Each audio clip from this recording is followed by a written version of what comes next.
బట్టి ఒక కార్యాచరణ ప్రకటిస్తానంటున్నా. అబ్బుల్ గారు ఎక్కడున్నారు? ఉన్నాడా? జాగ్రత్తగా చెబుతున్నా, డెడ్లీ సీరియస్ మ్యాటర్. వీళ్ళతోని మనము ఎలా పోరాడాలంటే, తర్కముతో పోరాడితే లాభం లేదు. వాళ్ళు తర్కిస్తారు, అన్యాయంగా తర్కిస్తారు. వాస్తవాలు ఇష్టం లేని వాళ్ళతో ఏం మాట్లాడతాం? ఒక పక్క తెలుస్తూనే ఉన్నది. రంజిత్ తోఫిర్ అనేవాడు ఒక జాతీయ రాజకీయ పార్టీ పెట్టాడు. పంజాబ్లో 3 సర్పంచ్లను గెలిపించుకున్నాడు, జమ్మూలో 2 గెలిపించుకున్నాడు. దేశమంతా వ్యాపిస్తోంది. ఎక్కడ హక్కుల వయోలేషన్, ఎక్కడ కూడా రైట్స్ వయోలేషన్ జరిగితే వెంటనే ఆర్కేపీ వెళుతుంది, పోరాటం చేస్తుంది, కనబడుతూనే ఉంది. క్రైస్తవులు ఉద్యమాలు జరిగారు.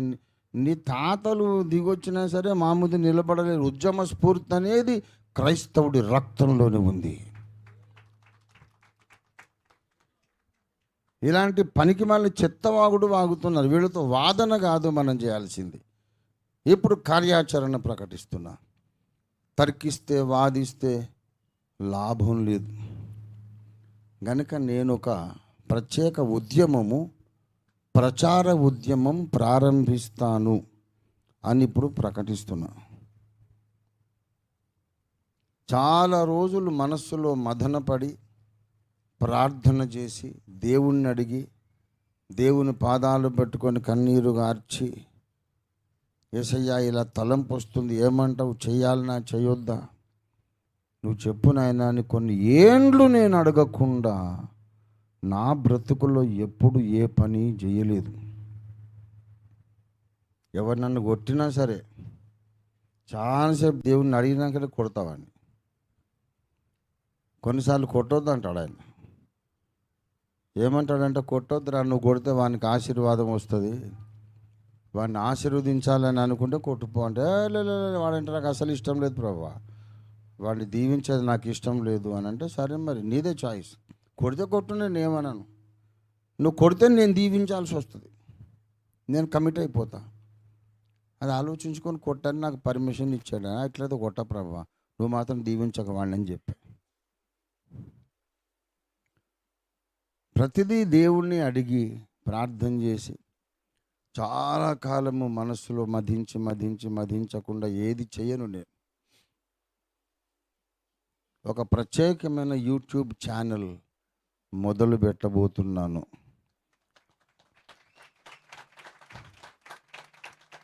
అందులో ఏముంటాయి తెలుసా? సాక్ష్యాలు తప్ప ఏముండవు. సాక్ష్యాలు తప్ప ఏముండవు. సాక్ష్యములు వీళ్ళ వాదనలను తిప్పికొట్టే పదునైన బలమైన ఆధారాలతో కూడిన సాక్ష్యాలు నింపివేయడానికి యూట్యూబ్ నిండా కొన్ని లక్షల సాక్ష్యాలు నింపుతా. ఏం చేస్తారో చూద్దాం.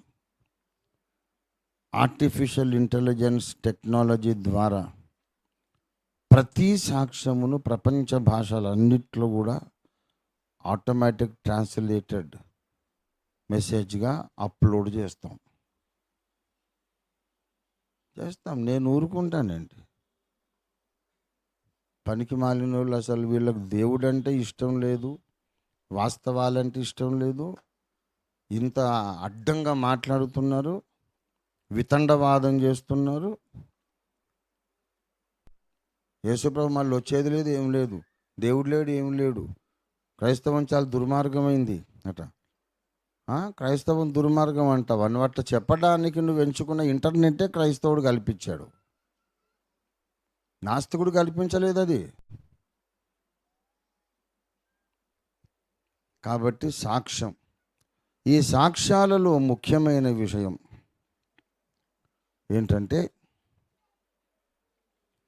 ఇవాళ నేను దేశవ్యాప్తంగా ఉన్న క్రైస్తవ సమాజానికి పిలుపిస్తున్నా. I'm happy, I'm making this announcement in God's time. దేవుని నిర్ణయ కాలంలో ఈ అనౌన్స్మెంట్ చేస్తున్నా. మొట్టమొదట నేను కొట్టే వాళ్ళ ఆయువు పట్టు ఏంటంటే, క్రైస్తవ్యం మాలోళ్ళ మతం, మాదిగోళ్ళ మతం, కులం తక్కువల మతం అంటున్నారు కదా. కాబట్టి ఇవాళ నేను ఒక నిర్ణయం తీసుకొని ప్రకటిస్తున్నా. ఉన్నత కులముల నుండి శూద్రులు కానీ, ఇంకా హై కాస్ట్ కానీ, కమ్మ, కాపు, రెడ్డి, శెట్టి బలిజ, బ్రాహ్మణులు, క్షత్రియులు, కమ్మరి, కుమ్మరి, శూద్ర కులాల నుండి రక్షణ పొందిన వాళ్ళ సాక్ష్యాలు, నా కులమిది, నా గోత్రమిది, మా ఊరిది, మా తల్లిదండ్రుల యొక్క అడ్రస్ ఇది, ఫలానా తారీఖున నేను సువార్త విని ఫలానా లాజిక్ను బట్టి యేసును నమ్మాను, నాకెవరు డబ్బులు ఇవ్వలేదు, బెదిరించలేదు. ఎవడరా బెదిరించేది? మా ఊరికి నేనే పెత్తందారును, నన్నెవడు బెదిరించేది? మా ఊళ్ళో వాళ్ళందరూ నన్ను చూస్తే గజ్జున వనికి నమస్తే సార్ అంటారు, కాళ్ళకి దండం పెడతారు. నన్నెవడు బెదిరిస్తాడు? ఫలానా లాజికల్ పాయింట్ను బట్టి నేను రక్షణ పొందాను, నేనైతే నమ్మాను, నా లాజిక్ ఇది.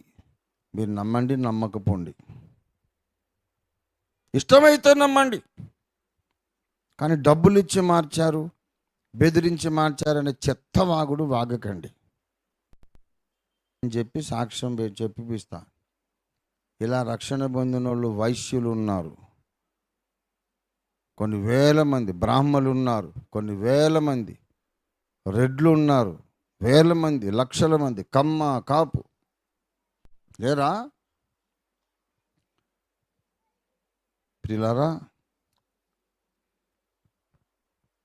ఇప్పుడు ఈ దేశంలో ఉన్నటువంటి upper caste converts of Christianity, దళితులు గాక ఉన్నత వర్గాల నుండి రక్షణ పొందిన ఈ దేశపు విశ్వాసులందరినీ నేను పిలుస్తున్నాను, రండి, సాక్షులుగా నిలబడండి. నేను క్రైస్తవుణ్ణి, నేను క్రైస్తవురాలని చెప్పుకు మీరు చెప్పుకుంటే మీరు నష్టపోయేదేం లేదు. ఇవాళ దళితులను భయపెడుతున్నారు. క్రైస్తవుణ్ణని చెప్పుకుంటే నీకు రిజర్వేషన్ ఉండదు, క్రైస్తవుణ్ణని చెప్పుకుంటే నీకు రావలసిన రాయితీలు ఉండవని దళిత క్రైస్తవులను భయపెడుతున్నారు. నేను చెబుతున్నాను, నేను క్రిస్టియన్ అని చెప్పుకుంటే ఒక మాల సోదరుడు కానీ, మాదిగ సోదరుడు కానీ నేను క్రైస్తవుడని చెప్పుకుంటే నష్టపోతాడేమో. నేను క్రైస్తవుడని చెప్పుకుంటే ఒక రెడ్డి క్రైస్తవుడు ఏమి నష్టపోతాడు, ఒక కమ్మ క్రైస్తవుడు ఏమి నష్టపోతాడు, ఒక బ్రాహ్మణ క్రైస్తవుడు ఏమి నష్టపోతాడు, కాపు క్రైస్తవుడు ఏం నష్టపోతాడు? ఏమి లేదు. ఎట్లాగూ పాపం వాళ్ళకి రిజర్వేషన్ లేదు, ఏమీ లేదు. మరి ఎందుకు చెప్పుకోరు? భయపడకండి, ధైర్యంగా ముందుకు రండి. మేము దళితులం కావండి, మేము వైశ్యులం, మేము బ్రాహ్మణులం, మేము రెడ్లం, మేము కమ్మ, కాపు, శెట్టి బలజం, మేము కమ్మరి, కుమ్మరి, కంసాలి, మేము ఫలానా. ఒకానొక దినాన నేను సువార్త కరపత్రం చదివి నా హృదయం తెరవబడింది, యేసే రక్షకుడని అంగీకరించాను. అంతకు ముందు కూడా అదే గుడిసెలో ఉన్నా, తర్వాత కూడా అదే గుడిసెలో ఉన్నా. నాకెవ్వడు డబ్బులు ఇవ్వలేదు. వచ్చి ఎంక్వైరీ చేసుకోండి మా ఊరికి వచ్చి. నేను రెడ్డిని, నేను కమ్మ, నేను బ్రాహ్మణ్ణి. యేసు ప్రభుని నమ్ముకున్న తర్వాత సేమ్ ఇంట్లో ఉంటున్నాను లేదా? నా బ్యాంక్ బ్యాలెన్స్ పెరిగిందా? ఆస్తులు పెరిగినా? చూడండి.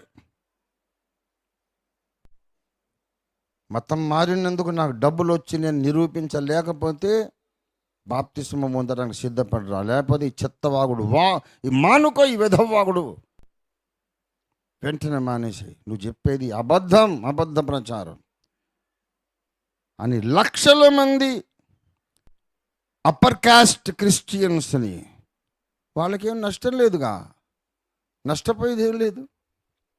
అప్పర్ కాస్ట్ క్రిస్టియన్స్తో మహాసభలు నిర్వహించి సాక్షులుగా వాళ్ళను నిలబెట్టి ప్రకటించాలని నేను ఒక కార్యక్రమాన్ని ఇప్పుడు చేపట్టాను, ప్రకటిస్తున్నాను, చేస్తాను, చేసి తీరుతాను. భారతదేశంలోని అప్పర్ కాస్ట్ క్రిస్టియన్స్ అందరూ నాతో చేతులు కలపండి, రండి. లేకపోతే మీరు న్యాయపీఠం ముందు దోషులుగా నిలబడతారు. న్యాయపీఠం ముందు దోషులుగా నిలబడతారు. మీకే నష్టము లేనప్పుడు మేము రెడ్డి క్రైస్తవులమండి అని ఎందుకు రారు? మేము కమ్మ క్రైస్తవులమని ఎందుకు రారు? మేము కాపు క్రైస్తవులమని ఎందుకు రారు? మేము బ్రాహ్మణులము, మేము వైశ్య క్రైస్తవులమని ఎందుకు రారు? ఎందుకు రారు? దళితులు రావడం లేదంటే, సార్ నాకు నా కొడుకుకు నా కూతురు రిజర్వేషన్ పోతుందని భయపడ్డాడంటే అర్థం చేసుకోవచ్చు. మీకు ఏ నష్టము లేనప్పుడు మీరు ఎందుకు రారు? రావాలి. అప్పుడే మతోన్మాదుల నోళ్ళు మోయించడానికి అవకాశం ఉంది. గనక క్రైస్తవ్యం కులం తక్కువోళ్ళ మతం అనే ఆ దుష్ప్రచారాన్ని నేను నరికేయాలని కంకణం కట్టుకున్నాను. క్రైస్తవ్యం డబ్బుతో వ్యాపిస్తుందనే దుష్ప్రచారాన్ని కూడా అడ్డంగా నరికేయాలి. క్రీస్తుకు వ్యతిరేకంగా చేస్తున్న ప్రతి రకమైన దుష్ప్రచారాన్ని అడ్డంగా నరికేయాలి. ప్రభునందు ప్రియులారా, క్రైస్తవులట చాలా దుర్మార్గులట, ఏం అభివృద్ధి ఉండదట. ఆర్థిక శాస్త్రంలో, ఎకనామిక్స్లో నోబెల్ బహుమతి గ్రహీత doctor Amartya Sen, west Bengal, is a Christian. ఏమి పిఎస్ సంగమా క్రైస్తవుడు కదా? ఎవరా చెప్పింది? క్రైస్తవులు అన్ని రంగాలలో కూడా ఉన్నారు, కానీ మీరే తొక్కేస్తున్నారు. తొక్కేస్తారు, మళ్ళీ వాళ్ళు రావడం లేదంటారు. వీళ్ళు చేస్తున్న దుష్ప్రచారానికి దీటుగా సమర్థవంతమైన పాజిటివ్ ఫ్యాక్చువల్ ప్రచార ఉద్యమాన్ని ఓఫిర్ మినిస్ట్రీస్ ఇంటర్నేషనల్ ఇవాళ చేపడుతుంది. దీని కొరకు నేను కొత్త ఛానల్ మొదలు పెట్టబోతున్నాను. ఆ పేరు ప్రకటించడం లేదు, ఎందుకంటే దొంగ విధవులు ఈ పేరు మళ్ళీ వాడుకుంటారు కాబట్టి. వాడికి వచ్చినది ఒక్కటే, పనికి మళ్ళీ విధవా, అందుకే పేరు ప్రకటించను. విత్ ఎ బిగ్ బ్యాంగ్ వచ్చే ఆదివారం ఆ ఛానల్ ప్రకటిస్తాము. చూడండి, ఇక నేను చూసుకుంటాను వీళ్ళని. నేను ఒకరిని చాలు. 150 కోట్ల మంది కూడా సువార్త విరోధులైతే రంజిత్ తోఫీర్ మొత్తం కూడా అవసరం లే, అందులో ఒక రంజిత్ చాలు. దేవునికి స్తోత్రం కలిగినగా. అంటే నా లోపల ఒక సగభాగాన్ని కూడా వీళ్ళందరూ కలిసి ఎదుర్కోలేరు అని చెప్తున్నా. దేవుని బిడ్డలారా, ఎవరికి ఎట్లా గడ్డి పెట్టాలో నాకు బాగా తెలుసు. క్రైస్తవుల మీద దుష్ప్రచారాల, క్రైస్తవులు దుర్మార్గుల.